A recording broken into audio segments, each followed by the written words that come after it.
বাচ্চাদের কপালে যেখানে কালি দেন, এই সম্পর্কে আপনাদের ধারণা কি? এই কালি কেন দেন?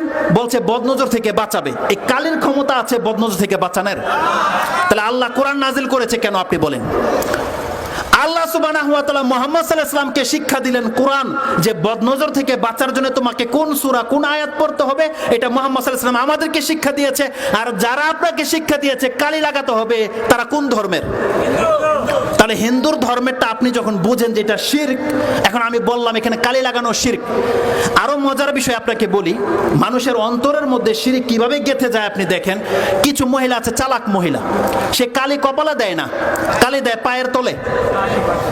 কোথায় দেয়? কানের নিচে। আচ্ছা এটা কেন? দেখেন কালির পূজারী, এক হিন্দুরা হচ্ছে ডাইরেক্ট কালির পূজারী, আর এরা হচ্ছে কালির পূজারী। তারা মনে করে যে এই পায়ের তলের কালি তাকে উদ্ধার করবে। আর সে বোকা ভুলে গেছে যে শয়তান যে তাকে ডিস্টার্ব করতে, কালি দেওয়ার কারণে শয়তান দেখছে এটা আমার দলের লোক, ডিস্টার্ব করে না। কিন্তু এই মহিলা ভেবে বসে আছে যে কালি তাকে উদ্ধার করেছে। আর আল্লাহ সুবহানাহু ওয়া তাআলা এত সুন্দর করে আপনার চেহারাটাকে বানিয়েছে, যে আল্লাহ এখানে আপনাকে ভুরু দিয়েছে, সেই আল্লাহ এই জায়গাটা কালা করে দিতে পারতো না? আপনাকে বলেছে আল্লাহ কালা করতে, বদনজর থেকে বাঁচাতে। সুবহানাল্লাহ। মুসলিমদেরকে স্পর্শ করবে শয়তানের এমন কোনো ক্ষমতা আছে? কিন্তু আমরা মুসলিম হলে আমাদের এগুলোর প্রয়োজন ছিল না। আল্লাহ কি বলেছেন? লাইসা লাকা আলাইহিম বিসুলতান ইন্না ইবাদি লাইসা লাকা আলাইহিম বিসুলতান।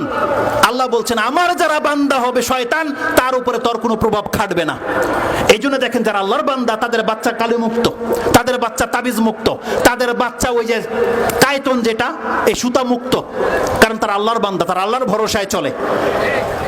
আল্লাহ সুবহানাহু ওয়া তাআলা বলছেন এই শিরকি কথা যারা বলি, ওই কথাটাকে আমি ক্লিয়ার করে দিই। তাহলে আমরা তাবিজের কথা বলছি, আপনি বলছেন এ ওহাবি, এ নবীর শত্রু, এ মুখ তুমুক, এ আরব দেশ থেকে এসেছে, সৌদি আরবের ধর্ম প্রচার করতে চায়, এগুলো বলছেন।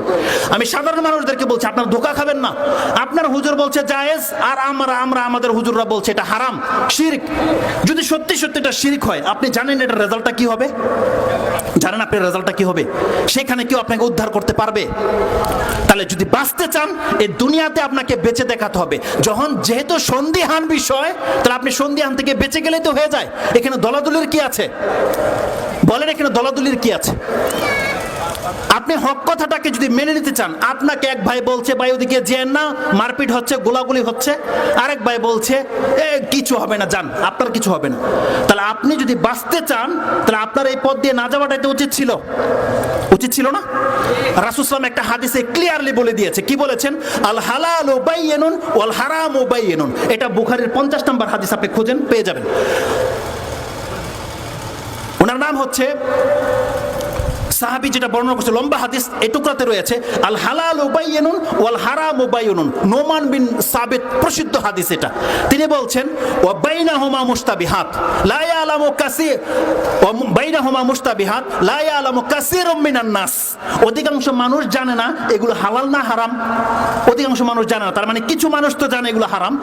রাসূল সাল্লাল্লাহু বলছেন সিচুয়েশন যখন এমন পর্যায়ে পৌঁছে যাবে, ফামান ইত্তাকা শুবহাত, যেই ব্যক্তি এই সন্দিহান বিষয় থেকে বেঁচে গেল, ইস্তাবরা আলি দীনিহি ওয়া ইরদি, সেই ব্যক্তি তার ঈমানকে এবং তার সম্মানকে বাঁচিয়ে নিল। তার মানে যখন তাবিজের ব্যাপারে সন্দিহান দুইটা গ্রুপ হয়ে গেছে, আপনি তা থেকে মুক্ত থাকেন, আপনি নিরাপত্তা পেয়ে যাবেন। তাবিজ ব্যবহার করা যাবে না এই কথা বললে আমার কি ফায়দা? আমার পকেটে 5 টাকা ঢুকবে, কিন্তু আমি তাবিজ দিলে আমার পকেটে 5 টাকা ঢুকবে। তাহলে আমার কি ফায়দা আমি আপনাকে নিষেধ করার কারণে? বলেন। আমি দলিল প্রমাণ তেমন পাচ্ছি, সেজন্য আপনাদেরকে বলছি। আমাদের হুজুররা কি ফায়দা? আমরা কি 5 টাকা দিয়েছি যে তাবিজ যারা ব্যবহার করবে তারা দিবে এদেরকে 10 টাকা, আর তাবিজ যারা ব্যবহার না করবে তারা আমাদেরকে দিবে 10 টাকা? এমন হয়? তাহলে আমাদের কি ফায়দা? আমরা শুধু আল্লাহর স্বার্থে আমরা পাচ্ছি দলিল এরকম, এই জন্য আপনাদেরকে নিষেধ করছি। তো এটা আমার মূল বিষয় নয়। আমাদের মাসলা আপনি নিতেও পারেন, নাও নিতে পারেন। আপনার অন্তরের মালিক আল্লাহ এবং আপনি। আমরা জোর করবো না আপনাদেরকে কোনো কিছু। আমাদের কাজ হচ্ছে শুধু বলে দেওয়া। যেমন বাতিলপন্থীরাও তাদের মেসেজ আপনাদের কাছে দিচ্ছে, আমরা কিন্তু লাঠি নিয়ে তাদেরকে বাইরেতে যাইনি। প্রয়োজন হলে আপনি গ্রহণ করেন, না করেন আপনার ইচ্ছা। দুইটা দল জমিনে কাজ করছে, একটা মানুষ আল্লাহর দিকে ডাকছে, আর একটা মানুষ আল্লাহর নাম করে অন্য দিকে ডাকছে, কিন্তু আপনি বুঝতে পারছেন না। আপনাকে বুঝতে হবে কাদের কথাগুলো কোরআন ভিত্তিক, আপনাকে বুঝতে হবে। এই জাস্টিফাই আপনাকে করতে হবে। আল্লাহ আপনাকে বিবেক দিয়েছে। আল্লাহ যেন আমাদেরকে বোঝার তৌফিক দান করে।